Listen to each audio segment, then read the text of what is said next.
রাজধানীতে কোরবানির পশুর বর্জ্য অপসারণের সবশেষ খবর জানাতে ধানমন্ডি থেকে আমাদের সাথে যুক্ত হচ্ছেন সহকর্মী সাব্বির রোজ। আমরা কথা বলবো তার সাথে।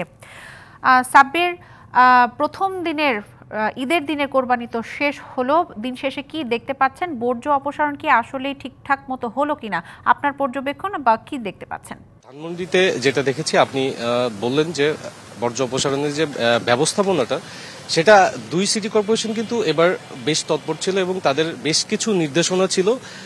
তারা রাত 10টার মধ্যে প্রথম দিন এবং 24 ঘন্টা বা 6 ঘন্টা বিভিন্ন প্রকারের নির্দেশনা ছিল এবং তারা চেষ্টা করেছে যে বর্জ্য অপসারণের যে ব্যাপারটা সেটা নিশ্চিত করার জন্য।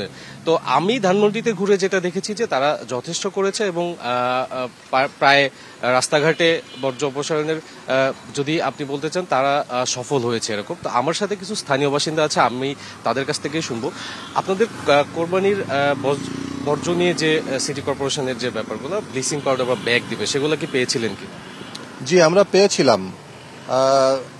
আপনাকে অসংখ্য ধন্যবাদ এবং আপনার মাধ্যমে ডিবিসি নিউজের সকল দর্শক শ্রোতাকে ঈদ উল আজহার শুভেচ্ছা। সকল মুসলিম উম্মার প্রতি ঈদ মোবারক। আমরা লক্ষ্য করেছি এবছর পূর্বের অন্যান্য বছরের তুলনায় ঢাকা সিটি কর্পোরেশন অত্যন্ত সফলতার সাথে বর্জ্য পরিষ্কার করেছে। তাদের সক্রিয়তা প্রশংসনীয়, লক্ষণীয় এবং অন্যান্য যে কোনো বছরের তুলনায় অত্যন্ত সুন্দরভাবে পরিষ্কার পরিচ্ছন্নতা অভিযান তারা পরিচালনা করেছে। আমরা অত্যন্ত আনন্দিত।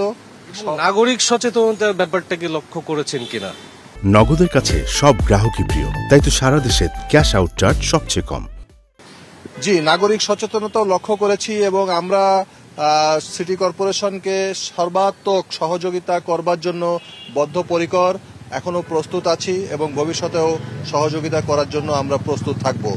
এবছর সিটি কর্পোরেশন অত্যন্ত সফলতার সাথে পরিচ্ছন্নতা অভিযান পরিচালনা করেছে এবং তাদেরকে আমরা সফল বলবো এবছর। ধন্যবাদ আপনাকে। দিশা, আপনি স্থানীয়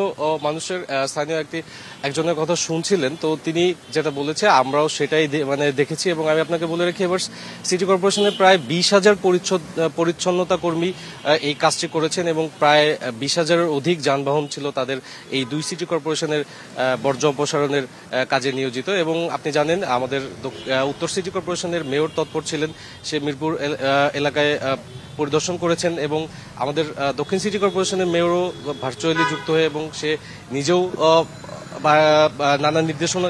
জি সাব্বির, আপনি বলছিলেন যে সাধারণ জনগণ তুষ্ট এবারের ব্যবস্থাপনা নিয়ে। আপনাকে ধন্যবাদ।